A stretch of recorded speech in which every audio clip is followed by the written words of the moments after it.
Welcome to all my dear student. स्वागत है आपका अपने चैनल पढ़ाई लिखाई पे में वीरेंद्र। आइए स्टूडेंट, आज हम लोग देखने वाले हैं क्लास 10th हिंदी का जो एग्जाम हुआ था आपका, उसका सेट नंबर है 3/4/2, यानी कि सेकंड सेट है ये, जिसका सॉल्यूशन हम देखने वाले हैं। और यहाँ पे जान लीजिए कि ये जो आंसर की आपको बताई जा रही है ऑलमोस्ट आपकी 100% एक्यूरेट है, और आप मान के चल सकते हैं कि आपकी नोटबुक इन्हीं से चेक हो रही है।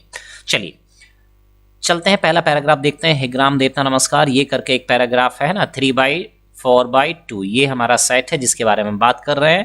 तो चलिए पहला क्वेश्चन, ठीक है, पहले क्वेश्चन का क्या आंसर हो जाएगा, ठीक है। तो फर्स्ट क्वेश्चन का जो पार्ट का आंसर हो जाएगा वो हो जाएगा बी, जन कोलाहल से दूर, है ना। जो भी आंसर लगाया गया है बिल्कुल सही लगाया है। तो जन कोलाहल से दूर, ये राइट आंसर हो जाएगा। किसान को कवि ने देवता क्यों कहा है, ठीक है। तो सेकंड का जो राइट आंसर हो जाएगा बेटा वो हो जाएगा डी। क्या हो जाएगा, डी हो जाएगा। बच्चे ने गलत लगाया हुआ है सी, ठीक है। तो आपका जो राइट आंसर हो जाएगा, आप मान के चलिए ऑलमोस्ट इसी से आपकी नोटबुक चेक होनी है, तो यानी इससे एक्यूरेट कुछ भी नहीं है। चलिए जानते हैं, अपने श्रम बल से अन्न उपजाकर संसार का पेट भरने के लिए। चलिए थर्ड क्वेश्चन की बात करते हैं, ठीक है। तो इसमें क्या पूछा, किसान के परिश्रम का परिणाम है क्या है। तो राइट आंसर जो है बेटा थर्ड का, वो आपका हो जाएगा क्या, ठीक है, थर्ड का हो जाएगा सी। यहाँ पे सही लगाया हुआ बच्चे ने आंसर। चलिए तो थर्ड का क्या हो जाएगा बेटा, सी हो जाएगा। सी का मतलब हो गया ऊसर भूमि को हरे भरे खेतों में बदलना। नेक्स्ट फोर्थ, अंतिम पद में किसान की कौन सी विशेषताओं का वर्णन है। तो फोर्थ वाले का जो राइट आंसर है बेटा सहनशीलता उदारता। कहाँ पे है ये, ठीक है। तो ये हो जाएगा आपका फोर्थ का ए इज द राइट आंसर। चलिए नेक्स्ट क्वेश्चन की बात करते हैं। फिफ्थ क्वेश्चन, कथन और कारण यानी रीजन असर्शन वाला क्वेश्चन आ चुका है। तो फिफ्थ का जो राइट आंसर है बेटा, ठीक है, वो हो जाएगा आपका डी। फिफ्थ का क्या हो जाएगा बेटा, डी हो जाएगा। और डी क्या है, कथन सही है और कारण सही है, कथन की सही व्याख्या भी है साथ में, ठीक है। तो D option is the correct answer. चलिए सेकंड है, गद्यांश को पढ़ के आंसर देने हैं। चलिए देखते हैं आंसर्स क्या है, ठीक है। तो ये आइए चलते हैं फर्स्ट क्वेश्चन की तरफ। फर्स्ट क्वेश्चन इज राष्ट्रीय हरित हाइड्रोजन मिशन के उद्देश्य हैं या होंगे, है ना, भारत को। क्या है इसमें सही आंसर, तो फर्स्ट वाले का जो हो जाएगा वो हो जाएगा आपका डी, यानी कि फर्स्ट एंड थर्ड सही है, ठीक है। सेकंड वाले क्वेश्चन की बात करते हैं। तो इसका जो राइट आंसर है बिल्कुल सही लगाया बच्चे ने, ए, उत्पादन बढ़ाने और रोजगार पैदा करने के लिए। थर्ड क्वेश्चन की बात करते हैं, ये भी बच्चे ने बिल्कुल सही लगाया हुआ है ना, ये भी है सी, ऊर्जा स्वावलंबन हासिल करके। चलिए फोर्थ क्वेश्चन की बात करते हैं यहाँ पे, ठीक है। फोर्थ क्वेश्चन का जो कौन सा अनुच्छेद के अनुरूप नहीं है, तो इसका हो जाएगा आपका डी, परमाणु बिजली को छोड़ देना चाहिए। नेक्स्ट क्वेश्चन 5 की बात करते हैं। रीजन असर्शन आ चुका है यहाँ पे, ठीक है। फिफ्थ क्वेश्चन का जो राइट आंसर हो जाएगा बेटा वो हो जाएगा क्या, सी हो जाएगा बेटा। यहाँ पे क्या हो जाएगा, सी हो जाएगा। कथन सही है, कारण कथन की सही व्याख्या है, तो सी इज द राइट आंसर। चलिए थर्ड क्वेश्चन की तरफ मूव करते हैं, है ना। यहाँ पे सुबरन को ढूंढत फिरत कभी व्याभिचारी चोर में अलंकार आपसे पूछा गया है। तो ए का जो राइट आंसर हो जाएगा बेटा बेटा हो जाएगा श्लेष अलंकार। क्या हो जाएगा, श्लेष अलंकार। प्रातः ही जगावत गुलाब चटकारी दे में कौन सा अलंकार है। अलंकार जो पूछा गया है इसमें, है ना, सेकंड पार्ट में आपसे अलंकार पूछा गया है, तो सेकंड का हो जाएगा बेटा डी, मानवीकरण अलंकार। चलिए थर्ड क्वेश्चन की बात करते हैं, ठीक है। मानो मानो माई घन घन अंतर दामिनी में कौन सा अलंकार है। तो थर्ड वाले पार्ट का राइट आंसर हो जाएगा बेटा बी, सही लगाया बच्चे ने, उत्प्रेक्षा अलंकार। चलिए नेक्स्ट क्वेश्चन फोर्थ की बात करते हैं। फोर्थ में पूछा गया है जिस वीरता शत्रु को, इसमें क्या पूछा गया, अलंकार निहित है। तो फोर्थ वाले का जो राइट आंसर है बेटा वो हो जाएगा आपका सी, यानी कि क्या है सी, अतिशयोक्ति अलंकार। फिफ्थ क्वेश्चन की बात करते हैं। फिफ्थ क्वेश्चन का हो जाएगा आपका राइट आंसर डी, कलियां दरवाजे खोलकर झुरमुट में मुस्काती हैं, तो बिल्कुल राइट आंसर हो जाएगा। चलिए नेक्स्ट क्वेश्चन की बात करते हैं। नेक्स्ट क्वेश्चन आपका आ चुका है। तो इसमें पूछा गया है मैथिली शरण गुप्त, है ना, मैथिली शरण गुप्त से रिलेटेड, है ना, 4 पदों के परिचय के लिए सही विकल्प चुनकर लिखना है। मैथिली शरण गुप्त के बारे में कौन सी बात सही है भाई, ठीक है। तो फोर्थ का फर्स्ट का जो आंसर हो जाएगा बेटा वो हो जाएगा आपका डी, यानी कि डी में क्या है, व्यक्तिवाचक संज्ञा, एक वचन, पुल्लिंग और कर्म कारक, ठीक है। चलिए सेकंड की बात करते हैं। सेकंड क्वेश्चन है अनेक, है ना, किस तरह का है अनेक, ठीक है। तो ये राइट आंसर हो जाएगा सेकंड का, है ना, ये हो जाएगा आपका सी, सी यानी कि सही लगाया बच्चे ने, संख्यावाचक विशेषण, बहुवचन, पुल्लिंग, पुरस्कार विशेषस्य, ठीक है। चलिए नेक्स्ट थर्ड क्वेश्चन की बात करते हैं। थर्ड में क्या है बेटा, है ना, तो थर्ड का राइट आंसर जो हो जाएगा बेटा वो हो जाएगा डी, सकर्मक क्रिया, बहुवचन, पुल्लिंग, भूतकाल। चलिए फोर्थ क्वेश्चन की बात करते हैं। फोर्थ में हो जाएगा आपका उन्हें के बारे में पूछा है कि भाई उन्हें क्या है, अन्य पुरुष सर्वनाम वगैरह क्या है, ठीक है। तो फोर्थ क्वेश्चन का जो राइट आंसर होने वाला है वो हो जाएगा बी। क्या हो जाएगा बेटा, B is the right answer, है ना। चलिए नेक्स्ट फिफ्थ क्वेश्चन की बात करते हैं। निपात सराहा पर बल दे रहा है, ठीक है। ये जो वी वर्ड है ये किस पे, ठीक है। तो फिफ्थ क्वेश्चन का राइट आंसर हो जाएगा बेटा ए। क्या हो जाएगा, ए राइट आंसर है, बिल्कुल सही बच्चे ने लगाया। चलिए नेक्स्ट क्वेश्चन नंबर 5 की बात करते हैं। निर्देशानुसार बातचीत पर आधारित 5 बहुविकल्पीय प्रश्नों के आंसर आपको देने हैं, ठीक है। तो फिफ्थ का जो फर्स्ट पार्ट है, ठीक है, उसका हो जाएगा आंसर ए, सही लगाया बच्चे ने। अध्यापक द्वारा बराबर के फासले पर 2 पंक्तियां खींची गई हैं, ठीक है। चलिए नेक्स्ट देखते हैं बी पार्ट। अध्यापक बराबर के फासले, है ना, ये हो जाएगा, सॉरी बी पार्ट पे चलते हैं सीधे। बी पार्ट, उससे वहां बैठा नहीं गया, वाक्य का वाच्य बताना है ना। तो फिफ्थ के दूसरे पे चलते हैं, किस तरह का वाच्य है, तो ये हो जाएगा सी, भाव वाच्य है। चलिए नेक्स्ट थर्ड क्वेश्चन की तरफ मूव करते हैं। थर्ड क्वेश्चन में क्या पूछा गया है, एक चिड़िया हमारी खिड़की पर डरी डरी बैठी थी, है ना। इसमें क्या बताना है आपको, ठीक है, इसमें वाच्य बताना है। ये वाक्य का उदाहरण, किस तरह के वाक्य का उदाहरण है, ठीक है। तो थर्ड वाले का जो राइट आंसर हो जाएगा बेटा, वो हो जाएगा बी, कर्तवाच्य। क्या हो जाएगा, थर्ड वाले का बी हो जाएगा कर्तवाच्य, बिल्कुल सही लगाया बच्चे ने। फोर्थ क्वेश्चन का आंसर देखते हैं, ठीक है। फोर्थ क्वेश्चन में निम्नलिखित वाक्य में भाव वाच्य के उदाहरण पहचान का नीचे के विकल्प में सर्वाधिक उपयुक्त उत्तर वाला विकल्प चुनना है, ठीक है। तो ये है आपके विकल्प। हम मिट्टी के गोले बनाकर सुखा देते हैं, तो राइट आंसर जो हो जाएगा बेटा इसके लिए, है ना, वो हो जाएगा आपका, ये फोर्थ वाला क्वेश्चन है, फोर्थ का हो जाएगा आपका सी। ये भी सही आंसर लगाया बच्चे ने। चलिए नेक्स्ट क्वेश्चन की तरफ बढ़ते हैं, ठीक है। स्तंभ का और खा को सुमिलित कीजिए, यहाँ पे मिलाना है और मिलाने के अकॉर्डिंग फिर आपको यहाँ पे भरना है। तो चलिए, तो क्योंकि ये है ना ये क्या बेटा, है ना, फिफ्थ की बात करते हैं, फिफ्थ क्वेश्चन की। तो इसमें क्या हो जाएगा, राइट आंसर जो आपका निकल के आने वाला है वो, ठीक है, वो हो जाएगा आपका फिफ्थ का डी, है ना, सही लगाया बच्चे ने आंसर, बिल्कुल सही। चलिए सिक्स क्वेश्चन की बात करते हैं। क्वेश्चन नंबर 6 जो फर्स्ट क्वेश्चन है, फर्स्ट क्वेश्चन का हो जाएगा डी। फर्स्ट क्वेश्चन का क्या हो जाएगा, डी। महावीर प्रसाद द्विवेदी केवल एक व्यक्ति न होकर संस्था थे। चलिए नेक्स्ट क्वेश्चन की बात करते हैं, है ना। 6 के सेकंड पार्ट की बात करते हैं। सेकंड क्वेश्चन का क्या हो जाएगा, तो सेकंड क्वेश्चन का जो आंसर है बी हो जाएगा, बिल्कुल सही लगाया हुआ है बच्चे ने, ये हो जाएगा बी, ठीक है। कहाँ गया भाई, ये हाँ।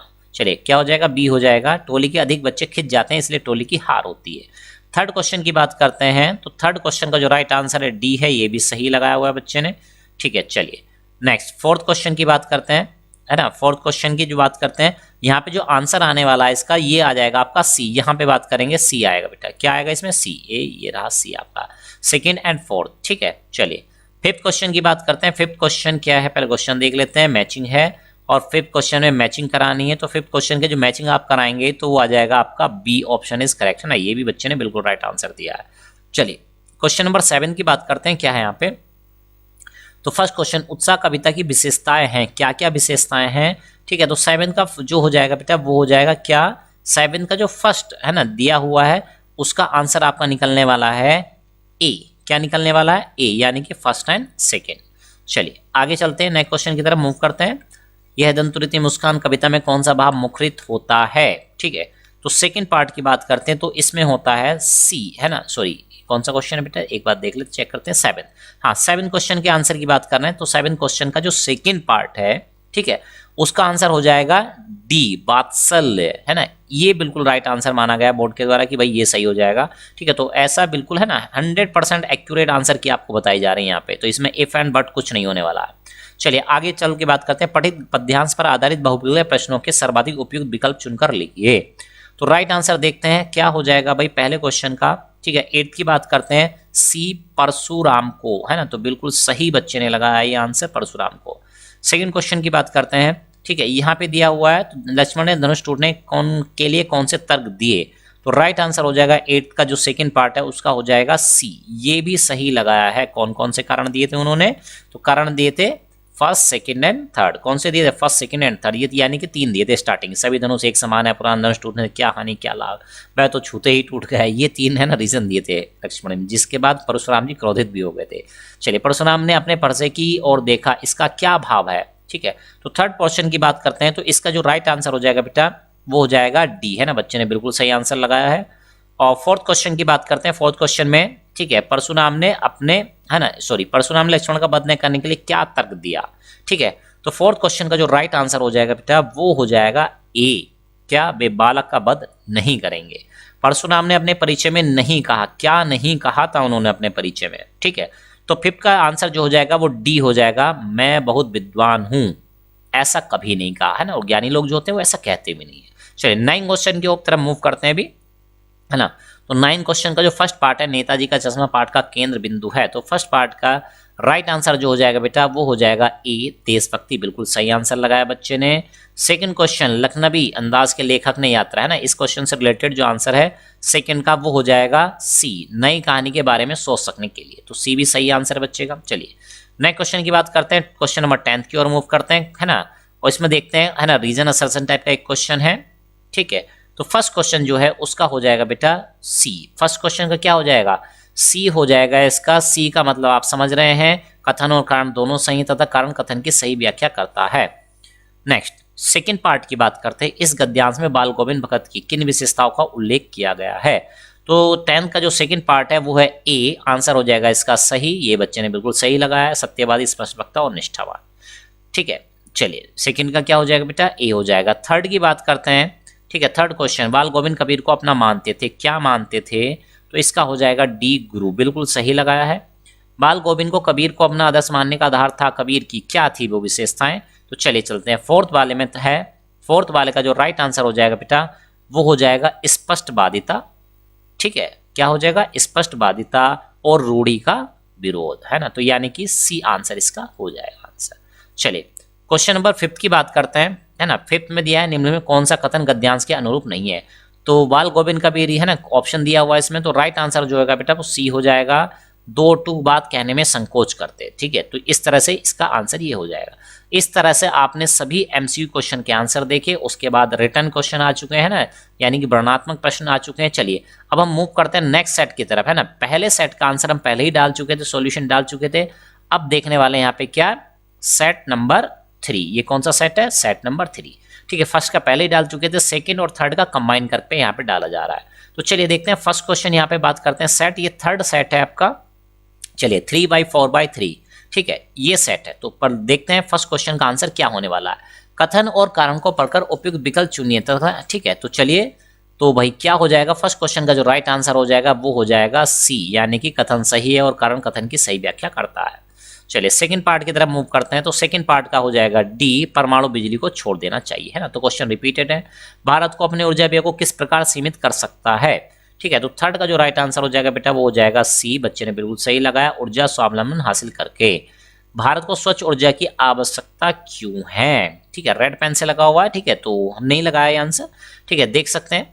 चलिए भारत को स्वच्छ ऊर्जा की आवश्यकता क्यों है, फोर्थ क्वेश्चन है। ठीक है, तो उत्पादन बढ़ाना, तो राइट आंसर हो जाएगा ए, बिल्कुल सही टिक लगा हुआ है। राष्ट्रीय हरित ऊर्जा हाइड्रोजन मिशन के मुख्य उद्देश्य हैं, भारत को क्या बनाना है। तो फिफ्थ का हो जाएगा बेटा डी, यानी कि फर्स्ट एंड थर्ड सही है, मतलब कि ऊर्जा क्षेत्र में स्वतंत्र वैकल्पिक ईंधन का उत्पादन करना। फिफ्थ क्वेश्चन की बात करते हैं ना, फिफ्थ पार्ट नहीं, इसमें सेकंड क्वेश्चन पे आते हैं, हे ग्राम देवता नमस्कार वाला। चलिए फर्स्ट क्वेश्चन की तरफ मूव करते हैं। तो फर्स्ट क्वेश्चन का जो आंसर हो जाएगा वो हो जाएगा आपका डी, कथन सही है, कारण और कारण भी सही, कथन की सही व्याख्या है। ठीक है, तो इस तरह से डी ऑप्शन करेक्ट हो जाएगा। सेकंड क्वेश्चन की बात करते हैं। ठीक है, सेकंड क्वेश्चन का आंसर क्या हो जाएगा, अंतिम पद में किसान की कौन सी विशेषताओं का वर्णन है। तो सहनशीलता उदारता का वर्णन किया गया है। किसमें किया गया, सहनशीलता उदारता। चलिए थर्ड क्वेश्चन की तरफ मूव करते हैं। किसान के परिश्रम का परिणाम है, क्या परिणाम है, ऊसर भूमि का हरे भरे खेतों में बदलना। किसान को कमीने देखता क्यों कहा है, क्योंकि वो अपने श्रम बल से अन्न उपजाकर संसार का पेट भरने के कारण। चलिए किसान स्वयं छोटे से घर में संतुष्ट रहता है। तो राइट आंसर हो जाएगा बेटा इसका बी, जन कोलाहल से दूर कहीं एकाकी सिमटा या निवास। चलिए नेक्स्ट क्वेश्चन देखते हैं, मैचिंग करानी है ना, थर्ड क्वेश्चन है मैचिंग करानी है। तो थर्ड का जो फर्स्ट पार्ट है उसकी मैचिंग कराने के बाद हम आपको आंसर बता रहे हैं। ठीक है, तो इसका हो जाएगा बी, यानी कि फर्स्ट का हो जाएगा थर्ड और सेकंड का हो जाएगा फर्स्ट और थर्ड का हो जाएगा सेकंड। चलिए इस तरह आगे नेक्स्ट क्वेश्चन पे मूव करते हैं। सेकंड पार्ट, निम्नलिखित वाक्यों में संयुक्त वाक्य पहचान कर नीचे दिए गए विकल्प में सही उपयुक्त उत्तर वाला विकल्प चुनकर लिखिए। तो राइट आंसर जो हो जाएगा बेटा इसमें हो जाएगा आपका क्या, सी। क्या हो जाएगा आपका सी। सेकंड क्वेश्चन का सही आंसर क्या है, सी है, सेकंड एंड फोर्थ। चलिए नेक्स्ट क्वेश्चन, निम्नलिखित में मिश्र वाक्य क्या है। तो राइट आंसर है, हमने देखा कि सामने वाले मैदान में हरी हरी घास पर ओले गिर रहे थे। ये क्या हो जाएगा, इसका राइट आंसर हो जाएगा डी, इसका राइट आंसर हो जाएगा। चलिए नेक्स्ट, जिस टोली के अधिक बच्चे खिंच जाते हैं उस टोली की हार होती है। इस वाक्य में संयुक्त वाक्य होगा, क्या होगा।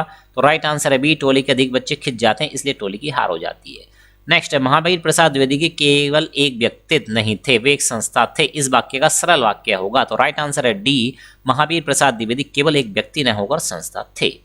चलिए फोर्थ क्वेश्चन की तरफ मूव करते हैं। फोर्थ क्वेश्चन मैचिंग वाला क्वेश्चन आ चुका है, तो फर्स्ट का हो जाएगा बेटा डी आंसर हो जाएगा, आप मैच करा लीजिएगा। फर्स्ट का क्या हो जाएगा डी। चलिए सेकंड क्वेश्चन की बात करते हैं। सेकंड क्वेश्चन का जो आंसर आ जाएगा, ठीक है, वो आ जाएगा आपका, है ना, क्वेश्चन चल रहा है, ठीक है, हाँ। तो चलिए इसका आंसर आ जाएगा सी, यानी कि थर्ड एंड फोर्थ। चलिए नेक्स्ट क्वेश्चन की बात करते हैं। ये आ जाएगा थर्ड पार्ट, एक चिड़िया हमारी खिड़की पर डरी डरी बैठी है, तो इसका हो जाएगा कर्तवाच्य। क्या हो जाएगा कर्तवाच्य। चलिए फोर्थ क्वेश्चन देखते हैं। फोर्थ का उससे वहां बैठा नहीं गया, तो ये सी हो जाएगा भाववाच्य। अध्यापक ने बराबर के फासले पर 2 पंक्तियां खींची, तो ए हो जाएगा इसका, अध्यापक द्वारा बराबर के फासले पर 2 पंक्तियां खींची गई, ठीक है। तो फिफ्थ का हो जाएगा आपका ए आंसर। चलिए नेक्स्ट क्वेश्चन, क्वेश्चन नंबर 5 की तरफ मूव करते हैं। मैथिली श्रवण गुप्त से रिलेटेड ये है, तो डी इसका राइट आंसर है। व्यक्तिवाचक संज्ञा एकवचन पुल्लिंग कर्मकारक, ठीक है। अनेक के बारे में बात करेंगे, तो अनेक के बारे में हो जाएगा आपका, है ना, सेकंड पार्ट है, तो सेकंड का हो जाएगा सी, यानी संख्यात्मक विशेषण, है ना, ये हो जाएगा, ठीक है। मिले ये किस तरह का है भाई, देखिए। तो चलिए थर्ड वाले का जो राइट आंसर है बेटा वो डी है, सकर्मक क्रिया बहुवचन पुल्लिंग भूतकाल।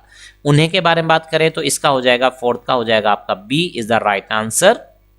नेक्स्ट फिफ्थ की बात करते हैं, यहाँ पे बी, है ना, तो ये पहले पिछले सेट में भी आ चुका है, निपात सराह पर बल दे रहा है।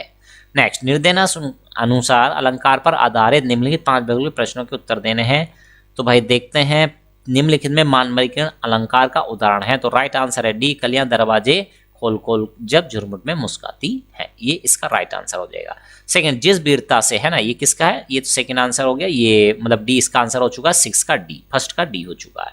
चलिए अब नेक्स्ट क्वेश्चन की तरफ बात करते हैं, सेकंड क्वेश्चन। तो सेकंड क्वेश्चन का हो जाएगा सी, अतिशयोक्ति बिल्कुल राइट आंसर है। मानो माए घन घन अंतर्दामिनी, तो इसका बी आंसर हो जाएगा, उत्प्रेक्षा, ठीक है। नेक्स्ट क्वेश्चन की तरफ बात करते हैं, तो भाई ये थोड़ा, है ना, आप चलिए इसको जूम आउट करने की कोशिश करते हैं थोड़ा सा, ठीक है, देखते हैं, हाँ बिल्कुल सही आ रहा है। चलिए फोर्थ क्वेश्चन जो दिया गया है यहाँ पे, प्रातः ही जगावत गुलाब चटकारी, ठीक है, तो इसमें कौन सा है, ये फोर्थ क्वेश्चन है। फोर्थ का राइट आंसर जो हो जाएगा बेटा वो हो जाएगा आपका कौन सा, हाँ 6 का चल रहा था ये, यस, हाँ 6 का जो फोर्थ पार्ट दिया हुआ उसका हो जाएगा डी, मानवीकरण। नेक्स्ट क्वेश्चन है सुवर्ण को ढूंढत फिरत, तो ये हो जाएगा इसका ए, श्लेष अलंकार, ठीक है। और 7 की बात करते हैं, तो ये एक पैराग्राफ दिया है, यहाँ इसके आंसर दिए, निम्नलिखित में किन कौन सा कथन गद्यांश के अनुरूप नहीं है, तो ये सी है, 2 टूक बात करने में संकोच करते। 7 का जो फर्स्ट पार्ट है, ठीक है, 7 का जो फर्स्ट पार्ट है वो हो जाएगा सी। चलिए नेक्स्ट सेकंड पार्ट की बात करते हैं, बाल गोविंद, तो ये हो जाएगा आपका स्पष्टवादिता और रूढ़ियों का विरोध, ठीक है। कबीर को अपना क्या मानते थे, गुरु मानते थे, है ना, गद्यांश के आधार पर, ठीक है। किस कौन कौन सी विशेषताएं बताई गई हैं, तो सत्यवादी, स्पष्टवक्ता और निष्ठावान, ठीक है। नेक्स्ट फिफ्थ पार्ट जो है इसका, चलिए उसकी तरफ मूव करते हैं, तो इसका हो जाएगा सी, कथन और कारण दोनों सही हैं, ठीक है। कथन और कारण क्या है, दोनों सही हैं, और इसकी सही व्याख्या भी वो करता है। चलिए नेक्स्ट क्वेश्चन की तरफ मूव करते हैं। हाँ 7 के बाद 8 क्वेश्चन यहाँ पे आ चुका है, ठीक है। तो लखनवी अंदाज, तो इसका हो जाएगा सी, नई कहानी के बारे में सोच सकने के लिए, नेताजी का चश्मा, तो ये हो जाएगा आपका देशभक्ति, ठीक है। और 9th की तरफ मूव करते हैं। परशुराम ने अपने परिचय में नहीं कहा मैं बहुत विद्वान हूँ, ऐसा कभी नहीं कहा उन्होंने, ठीक है। परशुराम ने लक्ष्मण का वध न करने के लिए क्या तर्क दिया, भाई बालक का वध नहीं करेंगे, मतलब लक्ष्मण जी को वो बालक माना करते थे उस समय पे। चलिए परशुराम ने अपने फरसे की ओर देखा, इसका क्या भाव है, वे कमजोर नहीं फरसाधारी वीर हैं। फोर्थ की बात करें तो ये हो जाएगा सी, फोर्थ का क्या हो जाएगा बेटा, सी हो जाएगा, यानी फर्स्ट सेकंड एंड थर्ड, क्या हो जाएगा, फोर्थ का हो जाएगा सी, फर्स्ट सेकंड एंड थर्ड। चलिए आगे बात करते हैं फिफ्थ क्वेश्चन की। पद्यांश में लक्ष्मण किन्हें संबोधित कर रहे हैं, तो ये हो जाएगा आपका सी, परशुराम जी को संबोधित कर रहे हैं। नेक्स्ट देखते हैं क्वेश्चन नंबर 10 की तरफ मूव करते हैं। कहाँ है क्वेश्चन नंबर 10, ये रहा क्वेश्चन नंबर 10। कविताओं के आधार पर उत्साह कविता की विशेषताएं क्या हैं भाई, तो राइट आंसर हो जाएगा ए, यानी कि फर्स्ट एंड सेकंड। चलिए और सेकंड क्वेश्चन की बात करते हैं, यदंतुरी मुस्कान, तो ये हो जाएगा डी, दैट इज वात्सल्य। तो इस तरीके से आपने देखे सारे क्वेश्चन, सारे सेट के आंसर यहाँ पे देखे। ऑफिशियल बिल्कुल ये मान लीजिए, आप ऐसा समझ लीजिए कि 100% आपकी नोटबुक इन्हीं एमसीक्यू से चेक होनी है, ठीक है। तो अगर आप बिल्कुल यही एमसीक्यू टिक करके आए हैं तो आपका एक भी नंबर कटने नहीं जा रहा है, ठीक है। तो चलिए स्टूडेंट इसी तरह मिलते रहेंगे और भी वीडियो लाते रहेंगे, आंसर की देखते रहिए हमारे चैनल पे। मिलते हैं नेक्स्ट वीडियो में, तब तक के लिए लेते हैं बाय बाय।